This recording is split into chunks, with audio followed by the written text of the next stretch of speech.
নাসিরুদ্দিন পাটোয়ারিকে আমি পার্সোনালি পছন্দ করি। তার সব কথা যে আমি সমর্থন করি, নট লাইক দ্যাট। কিছু কিছু কথা, যেমন মির্জা আব্বাসকে নিয়ে তার যে কথাগুলো, সেটা একটা সময় মানে সভ্যতা, ভব্যতা এবং ধৈর্যের সীমা অতিক্রম করেছিল।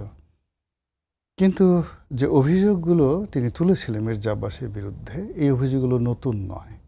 অনেকে যেটা সাহস করেনি, তিনি সেটা সাহস করেছেন। এই কারণে আমি আসলে তাকে পছন্দ করলাম। আবার ধরেন, সেই কক্সবাজারের মতো জায়গাতে গিয়ে তিনি সালাউদ্দিন সাহেবকে গডফাদার বলেছেন, চাঁদাবাজ বলেছেন, ইয়াবা ব্যবসায়ী বলেছেন। তারপর শেষে কি যেন ওখান থেকে ওই চিংড়ি মাছের রেণু সংগ্রহ করে, মানে ওই এলাকার যত রকম চাষিদের ব্যাপারে, হ্যাঁ, যত রকম কথাবার্তা আছেন সেটা তিনি বলেছেন। সালাউদ্দিন সাহেব এটা খুব পলিটিক্যালি ফেস করেছেন, তিনি রিয়াক্ট দেখাননি। বরং নাসিরুদ্দিন পাটোয়ারি যখন আসতে চাচ্ছিল, সেখানে তাকে ওই ওনার যারা নেতাকর্মীরা ঝামেলা করতে চেয়েছিলেন, তিনি রক্ষা করেছেন, হোয়াট এভার মেবি। আবার পরে শুনলাম যে নাসিরুদ্দিন পাটোয়ারি নিজেই সালাউদ্দিন সাহেবকে টেলিফোন করে কি যেন খেতে চেয়েছেন। তো আমার কাছে এটা মানে ভালো লাগছে যে ইটস এ গুড থিং, রাজনীতির এরকম থাকা উচিত। তো এখন সবাই যদি তেল মারবে, সবাই যদি একই কথা বলবে, তাহলে তো রাজনীতির ভ্যারিয়েশন থাকে না।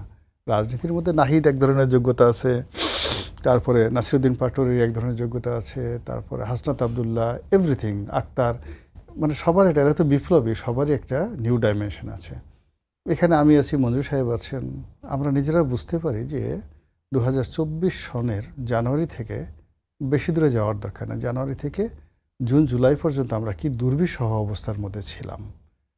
যারা ক্ষমতায় গেছে, তারেক রহমান সাহেব বা সালাউদ্দিন সাহেব, তারা তো বিদেশে ছিলেন, তাদের কথা আলাদা। কিন্তু আমরা বাংলাদেশে কি অবস্থার মধ্যে ছিলাম সেটা আমি বুঝতে পারি। এজন্য হয় কি, যত কিছু হোক না কেন, এই জুলাইয়ের যারা বিপ্লবী যারা আছে, ওদেরকে দেখলে আমার এক ধরনের শান্তি লাগে। আমি এদের কারোর সাথে কিন্তু আমার কোনো সম্পর্ক নেই, মানে কারোর সাথে কখনো দেখাও হয় নাই কখনো, কিন্তু ওদেরকে দেখলে আমার ভালো লাগে। আমি চাই যে তারা টিকে থাকুক, সুন্দর মতো তারা টিকে থাকুক। কিন্তু যাকে তাকে মানে রাজনীতিতে সমালোচনা বা গঠনমূলক সমালোচনা এগুলো তো থাকবেই, কিন্তু যাকে তাকে যেখানে সেখানে গিয়ে গডফাদার বলে ফেলা, এই জিনিসগুলো এই জিনিসগুলো আমাদেরকে, আমরা যারা সিনিয়র আছি, শিখাতে হবে তাদেরকে।